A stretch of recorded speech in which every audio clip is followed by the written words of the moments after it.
बिस्मिल्लाहिर्रहमानिर्रहीम। अस्सलाम वालेकुम नाज़रीन, मैं हूँ साकिब बशीर, मेरे साथ मौजूद हैं ईसा नकवी। हम बात करेंगे वज़ीर आला खैबर पख्तूनख्वा अली अमीन गंडापुर को ओहदे से हटाने का इमरान खान ने जो फ़ैसला किया है। इस फ़ैसले के बाद सुहेल अफरीदी को वज़ीर आला बनाने का जो मरहला है, क्या ये आसानी से तय हो सकेगा? क्या अपोजिशन की जानिब से कोई मुतफ़िका उम्मीदवार आ सकता है? कोई आज़ाद जो PTI के MPs हैं, क्या वो PTI के साथ रहेंगे? और इसके अलावा हम बात करेंगे कि क्या जो तजोरियों के मुंह खुल सकते हैं, क्योंकि इलेक्शंस में हमने देखा जब इमरान खान की के खिलाफ जब अदम एतमाद थी, तो उस वक़्त अदम एतमाद के वक़्त जो PTI के MNAs थे वो यहाँ सिंध हाउस में मौजूद थे। और उसके हवाले से बहुत जो है वो कहानियाँ भी बाद में हमारे सामने आई कि कैसे उनको मैनेज किया गया।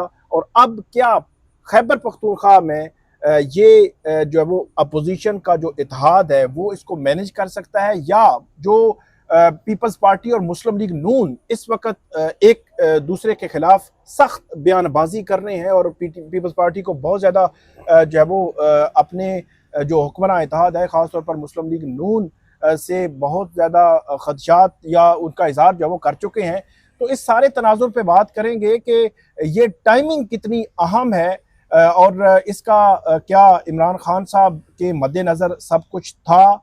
अंदर की खबर क्या है वो ईसा नकवी साहब जो है वो हमें बताएंगे। नकवी साहब बताएं कि शहर इक़्तिदार में क्या चल रहा है और ख़ास तौर पर जो ये तब्दीली है ये एक स्मूथ तरीके से तब्दीली हो जाएगी, मतलब अली अमीन गंडापुर नहीं तो सुहेल अफरीदी वज़ीर आला?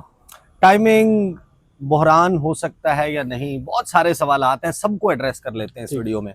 सबसे पहले तो मैं आपको एक बात बताऊं कि अली अमीन गंडापुर साहब का जाना नविश्ते दीवार था। अच्छा। और इसके लिए बंदोबस्त, इसके लिए तैयारी जो है वो ऐसा नहीं हुआ कि ये अलीमा खान साहबा के हवाले से जो उन्होंने वीडियो बयान दिया उसकी वजह से हो गया। अच्छा।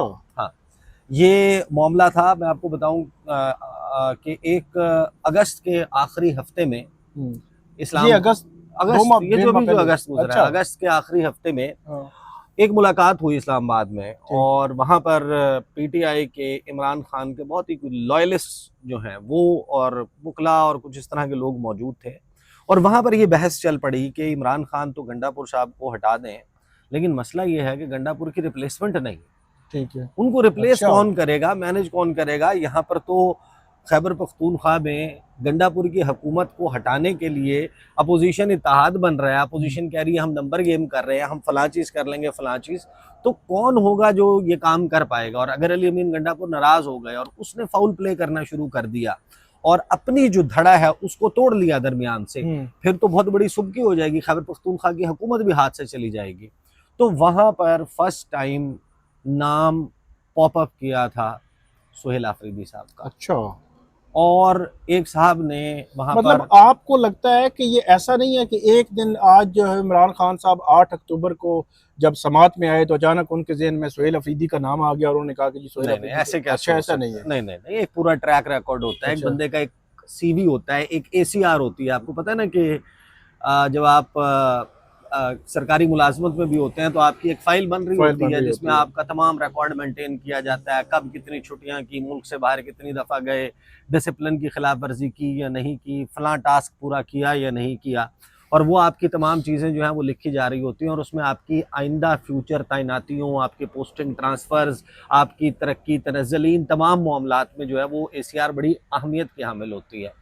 तो ये जब नाम जो है वो खान साहब तक पहुंचाया गया था, और जिन साहब के जरिए पहुंचाया गया, इमरान खान उन पर ट्रस्ट भी बहुत करते हैं, ठीक है। तो वो नाम और एक मुतबादिल कैंडिडेट, और ये कि सुहेल आफरीदी जो है वो बहुत ही करीबी हैं किन, मुराद सईद, मुराद सईद के। तो अब जो नंबर ऑफ MPAs है जिनको कहा जाता है कि दैट गोज विदाउट सेइंग कि वो आंखें बंद करके वहां पर खड़े हो जाएंगे जहां मुराद सईद अच्छा। कहेगा, तो उनकी तादाद लगभग 2.5 से 3 दर्जन है।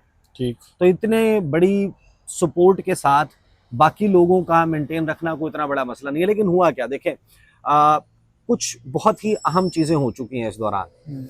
एक तो ये कि गुज़श्ता 1.5 साल में पाकिस्तान तहरीक इंसाफ को तोड़ने के लिए और तहरीक इंसाफ का खैबर पख्तूनख्वा में जोर तोड़ने के लिए तमाम तरह एफर्ट्स किए गए हैं।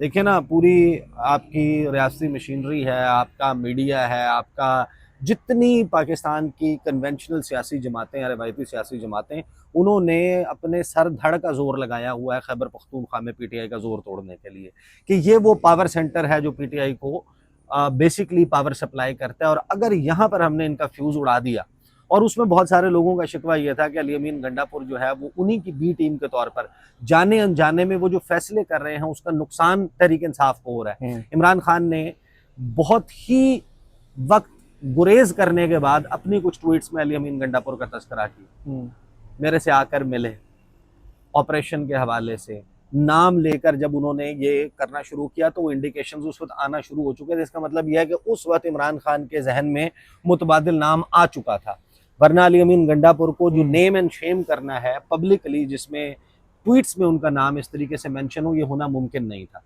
दूसरा, अब ये सवाल पैदा हो गया था कि क्या वो तमाम एफर्ट्स जिस तरीके से पंजाब में या अदरवाइज कहा जाता है कि मैनेज कर लिया गया पीटीआई को, क्या ये एफर्ट्स खैबर पख्तूनख्वा में भी कामयाब हुए हैं? यानी आज भी खैबर पख्तूनख्वा का सियासी डॉन कौन है? सवाल तो हमारे सामने ये है कि अगर पीटीआई ये सब कुछ और इमरान खान के कहे के मुताबिक स्मूथली एग्जीक्यूट हो जाता है तो फिर तो इसका मतलब यह है कि आप उनका जोर नहीं तोड़ सके। लेकिन अगर कुछ इफ्स एंड बट्स आ जाते हैं तो उसके लिए इमरान खान ने ये जो मेरा ख्याल है फैसला किया है ना, ये बड़ा सोच समझ के किया है। एक तो ये मैं आपको खबर के तौर पर बता रहा हूँ कि हम जहाँ पर बैठे हुए हैं यहाँ से करीबी एक इमारत है, वहाँ के 2 मकीन हैं और मज़ीद कुछ लोग हैं, वो एक खसूसी टास्क लेके इस वक्त पेशावर के लिए रास्ते में, अभी वो पेशावर पहुँचे नहीं। अच्छा, मेरी उनसे रास्ते में जो है वो बात हुई है और वो बेसिकली ऐसे किसी मुमकिना मूव कि जो सुहेल आफरीदी की नॉमिनेशन की राह में और इवेंचुअली उनके सीएम बनने की राह में रुकावट बन सकते हैं, उन बॉटल नेक्स को रिमूव करने के लिए एक फायर फाइटिंग टीम के तौर पर गए हैं। यानी कि अगर मुमकिना तौर पर कुछ लोगों के राब्ते हो सकते हैं, और ये वो लोग हैं जो पहले भी 26वीं आईनी तरमीम के वक्त जो टोलियां बनाई गई थी इनको सेफ गार्ड रखने के लिए कि ये किसी के हत्थे ना चढ़ जाएं और यहाँ पर आकर वोट ना दे दें, तो उस वक्त कुछ लोगों का टास्क दिया गया था कि अपने तमाम एमएनएस को, तमाम एमपीएस को तितर कर दो। खैबर पख्तूनख्वा में जो एमएनएस और सेनेटर्स को छुपाने के जिम्मेदारी जिन लोगों के पास थी ना, उनमें से कुछ लोग हैं जो अभी गए हैं और उनके एमपीएस के साथ भी उसी तरीके के राब्ते हैं। अब देखें सवाल क्या है, सवाल 2-3 बड़े अहम है। एक तो इमरान खान ने जो इसकी टाइमिंग का इंतखाब किया है, इससे बेहतर टाइमिंग हो नहीं सकती थी। यानी अगर मुतहदा अपोजिशन, मुमकिना मुतहदा अपोजिशन, जो खैबर पख्तूनख्वा की अपोजिशन की बात कर रहा हूँ, जिसमें मौलाना फजल रहमान भी होंगे, जिसमें मुस्लिम लीग नून भी होगी, जिसमें पाकिस्तान पीपल्स पार्टी भी होगी, दीगर छोटी जमातें खैबर पख्तूनख्वा की भी होंगी, एएनपी भी होगी, और इन सब ने मिलकर अगर कोई मुमकिना मूव चलानी थी और यहाँ पर अपना एक मुतफिका कैंडिडेट लॉन्च करना है, उसके लिए जो अभी सियासी लड़ाई चल रही है मुस्लिम लीग नून और पीपल्स पार्टी की, ये उस नहज पर है कि इसको रिवर्स गियर लगाकर इसको किसी मंतकी अंजाम तक पहुंचे। यानी कि अब किस मुंह से नून लीग और पीपल्स पार्टी मिलकर खैबर पख्तूनख्वा में इमरान खान कह रहे हैं कि ये रिवर्स गियर लगाएंगे, लगा सकते हैं? लगेगा ना, लगेगा तो रिवर्स गियर लग जाएगा। 27वीं आईनी तरमीम ये तो एक दूसरे के गिरबान पकड़े हुए हैं। तो ऐसे है भाईजान, 27वीं आईनी तरमीम नहीं आनी? अच्छा, क्या बात कर रहे हैं? 27वीं आईनी तरमीम वो तो कितना वो अड़ा लगा हुआ है, वो कहते हैं जी माफी मांगो जी, वो नहीं बात कहीं और निकल जाएगी। उसके ऊपर हम अलहदा से बात करेंगे कि वहां पर क्या चल रहा है। वो देखें, पीपल्स पार्टी और नून लीग की लड़ाई अभी जिस नहज पर है, इमरान खान ने मेरा ख्याल है ये जो कार्ड खेला है ना, इसके लिए ये टाइमिंग परफेक्ट थी। अगर ये उस वक्त होती जब फॉर एग्जाम्पल आप याद करें कि सेनेट के इलेक्शंस हो रहे हैं, मेरे प्रोग्राम में आकर फैसल करीम कुंडी कह रहे हैं हमारे पास नंबर जिस दिन पूरा हो जाए हम 1 मिनट नहीं लगाएंगे, 1 घंटा तो दूर की बात है, हम अगला सांस नहीं लेंगे, हम तहरीक दम एतमाद ले आएंगे गंडापुर के खिलाफ। तो ऐसे वक्त में अली अमीन गंडापुर को अनसेटल किया गया है और अपना रिप्लेसमेंट कैंडिडेट जो है वो सामने लाए इमरान खान के, जब पीटीआई पीपल्स पार्टी और नून लीग की लड़ाई को अंडू करने में ही इतना टाइम लग जाएगा कि वो सारा प्रोसेस गुजर चुका होगा और अभी आपके पास फेस ही नहीं है कि आप इसके लिए कोई मुलाकातें कर सकें कि ये जनाब कोई नवीद कमर और राजा परवेज़ अशरफ और नैयर बुखारी के साथ जाकर आपको पता चले कि जनाब अमीर मुकाम की मुलाकात हो रही है, साथ में उनके जो है वो तारिक फजल चौधरी हैं या हनीफ अब्बासी हैं या राना सनाउल्लाह हैं। इन मुलाकातों का वक्त फिलहाल तो नहीं है। लिहाजा एक तो नंबर 1 ये कि टाइमिंग बड़ी अहम है। दूसरा ये कि देखें, जब ये सारा प्रोसेस हुआ था, जब अली अमीन गंडापुर के खिलाफ एक मुमकिन मूव की बात अपोजिशन ने की थी, तो मैं आपको बता रहा हूँ कि on the basis of information कि अली अमीन गंडापुर साहब ने एक प्रोसेस शुरू किया। उनको ये बता दिया गया कि भाईजान अपनी हुकूमत संभाल लो। आपको याद होगा इन्होंने एक स्टेटमेंट दिया था कि मैं पता नहीं सियासत छोड़ दूंगा और मैं ये कर गुजरूंगा, तुम्हारे में जुर्रत है, तुम्हारे में हिम्मत है तो मेरी हुकूमत गिरा के दिखाओ।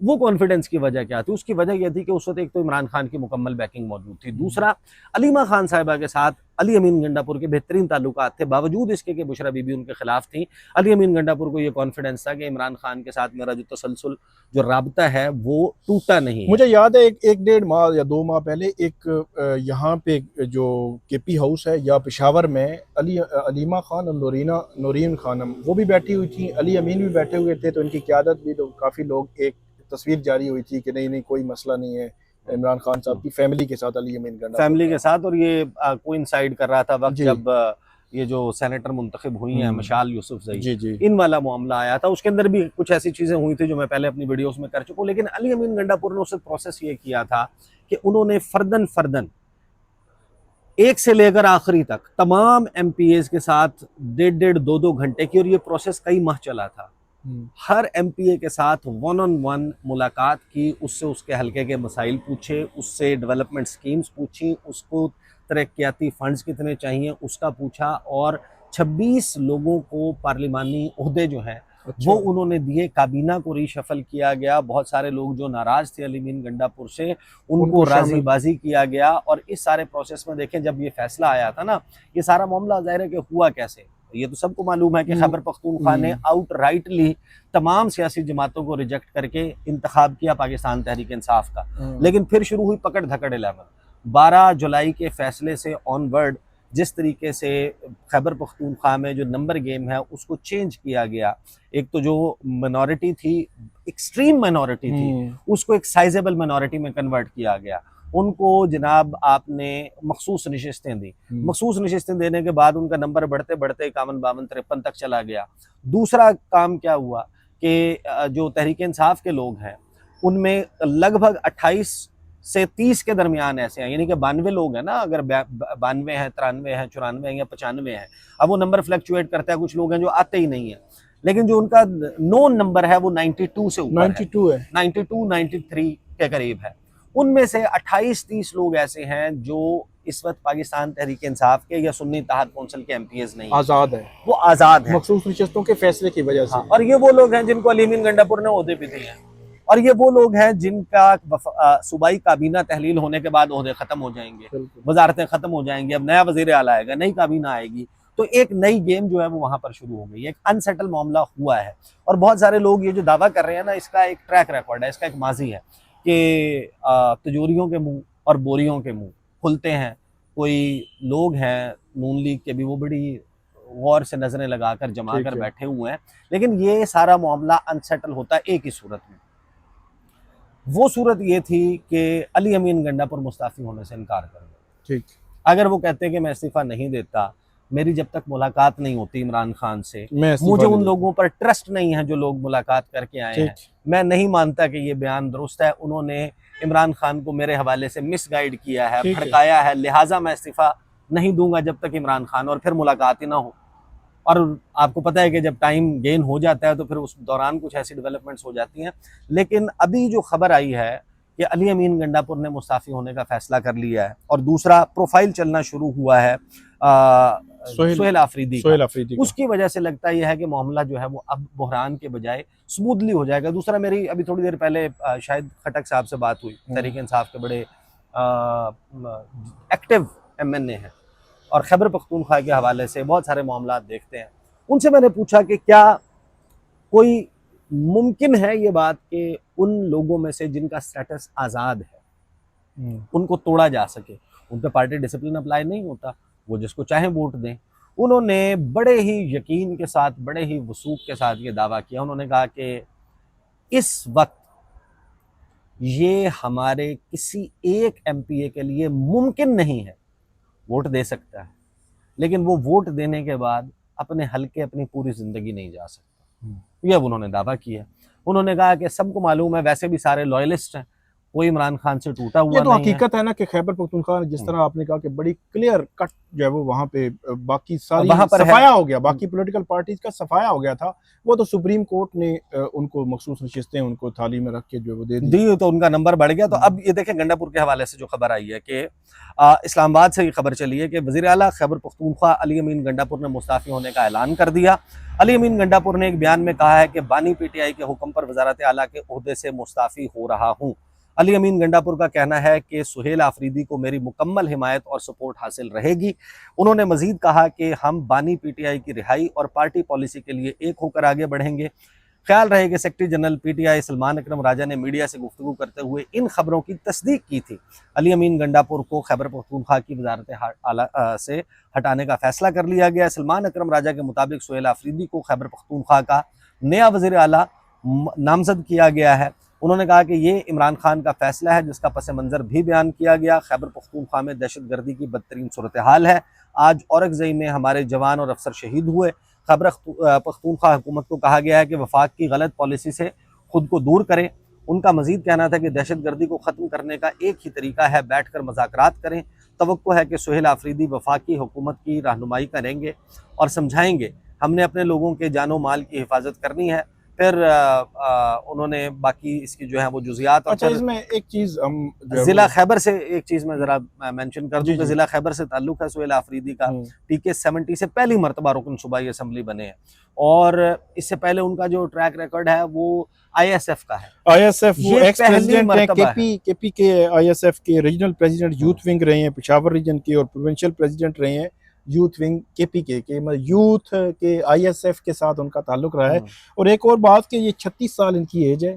पहली दफ़ा 2024 में वो MPA बने हैं। बड़े लकी हैं वैसे कि पहली दफ़ा MPA बने हैं और डायरेक्ट वो वज़ीर आला जो है बनने जा रहे हैं। नहीं, ये क्या बात हुई यार। देखें, अब आप जो है वो जज्बात के रो में बह के जो जिस किस्म की बातें कर रहे हैं, आपको इतना बहकना नहीं चाहिए। जी जी। मरीम नवाज साहिबा कितनी मरतबा MPA बनी है, वो भी पहली दफ़ा बनी है। तो पहली दफ़ा बनने के बाद आपका वज़ीर आला बन जाना जो है वो कोई फैक्टर, अब नौजवान कह सकते हैं आप इनको। हाँ, ये 36 साल ठीक है, लेकिन ये कि आपको ये क्राइटेरिया भूल जाना चाहिए। अब फर्स्ट टाइम में देखें, इनका तो फिर एक ISF का ट्रैक रिकॉर्ड है ना।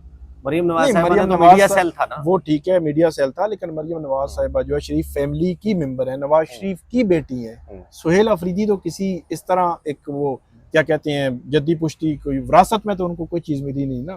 तो इन्होंने तो एक मतलब वो कहते हैं लेकिन मैं आपको ये बता रहा हूँ कि जितना बड़ा टास्क लेकर सुहेल आफरीदी आ रहे हैं, जिस सूरत हाल में वो अभी तक यही नजर आता है कि वज़ीर आला बनने जा रहे हैं, मेरा ख्याल है कि एक बहुत ही मुश्किल टास्क उनके ज़िम्मे है।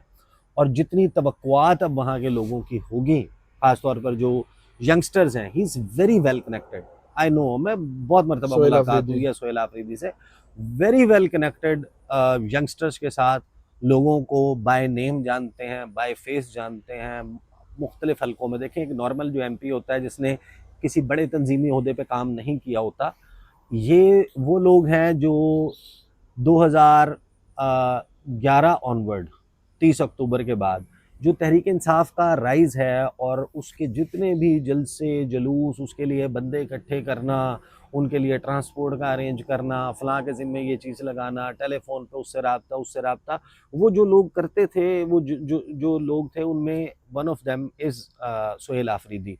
तो इस हवाले से तो मैं आपको बता रहा हूँ कि is very well connected with the youth. लेकिन उनकी एक्सपेक्टेशंस अब जो बन जाएंगी, और ये जो कुर्सी है, ये कुर्सी भी लोगों के मिजाज बदल देती है। तो अब कुछ नहीं पता कि इमरान खान जिन तवक्कुआत के साथ उनको वज़ीर आला बनाने का फैसला किया। आखिरी बात वैसे मैं अली अमीन गंडापुर और सुहेल आफरीदी दोनों के हवाले से करूंगा। अली अमीन गंडापुर का भी अगर ट्रैक रिकॉर्ड देखा जाए, जब वज़ीर आला नहीं बने थे 9 मई से पहले, बल्कि 9 मई से पहले मुझे याद है अली अमीन गंडापुर जो है वो पूरे पाकिस्तान में उनको पता नहीं कितने मुकदमात में फराया गया था, उनके बाल जो है वो काट दिए गए थे। फिर अली अमीन गंडापुर जब इतने मुकदमात में जो है वो स्टेप बाय स्टेप जमानतें लेने के बाद आखिर पहुंचे थे वहाँ पे जमान पार्क में, तो इमरान खान ने अली अमीन गंडापुर का फूलों के साथ बाकायदा फैमिली के हमरा इस्तकबाल किया था और बड़ा वेलकम किया था। और उसके बाद 9 मई के केसेस में भी अली अमीन रहे। लेकिन एक जो चीज़ है वो सुहेल खान अफरीदी को भी मुश्किल में डाल सकती है, और अली अमीन गंडापुर को जिसने घेरे रखा। हमारा जो सिस्टम है, ये सिस्टम उसको घेर घार के उस मेरे ख्याल में लेवल पर ले आता है कि उसके बाद उसके पास कंप्रोमाइज होने के अलावा कोई ऑप्शन नहीं होता। और इस वक्त अगर देखा जाए तो अली अमीन गंडापुर के खिलाफ एक केस था, आपको याद होगा, वो केस पुराना था, वो उसमें लोग एक्विटल भी हो गए, लेकिन आए रोज अली अमीन गंडापुर के वारंट गिरफ्तारी निकलते थे उस केस में। इस किस्म के जो केसेस होते हैं, जो अदालतों में पेंडिंग केसेस होते हैं, इनके जरिए फिर उनके इर्द गिर्द घेरा तंग किया जाता है कि आपके खिलाफ तो ये केस आगे बढ़ेगा, ट्रायल चलेगा, अगर सजा हो गई तो आप तो डिस्क्वालीफाई, क्या वजारत आला भी जाती रहेगी। तो इस किस्म की चीज़ें मैं समझता हूँ कि उनको फिर कंप्रोमाइज़ करने पर मजबूर करती हैं। सुहेल अफरीदी का नाम जैसे ही आया है तो एनसीसीआई की एक फरवरी 2024 का कोई नोटिस था, या फरवरी 2025 का मेरे ख्याल में कोई नोटिस था इनके नाम, कि जिसमें एनसीसीआई ने, साइबर क्राइम विंग ने इनको नोटिस किया था कि जवाब दें। वो सामने आ चुका है, और उसमें वो कह रहे हैं नहीं जी ये तो पता नहीं वहाँ पे साइबर क्राइम में इनके खिलाफ केस हो सकता है। तो ये वो तरीके हैं जो घेरते हैं, उनको कंप्रोमाइज करने पर मजबूर करते हैं। उसमें एक्चुअली काम वो फिर एक लेवल आता है कि उसके बाद जो है वो वही होता है जो अली अमीन गंडापुर के साथ हुआ है। सही। बहरहाल देखें जनाब, मेरा ख्याल है कि वेरी इंटरेस्टिंग टाइम, और इस दौरान मेरा ख्याल है कि इस एक वीकेंड के ऊपर खैबर पख्तूनख्वा का, पेशावर का चक्कर भी बनता है। बिल्कुल, इस सारी एक्टिविटी को देखने के लिए ज़रा चक्कर लगाएं, आप भी चलें हमारे साथ, चल के इसको देखते हैं, from will report from the ground. अभी तक के लिए इतना ही। मुझे और साकिब बशीर को इजाज़त दीजिए। अल्लाह हाफ़िज़।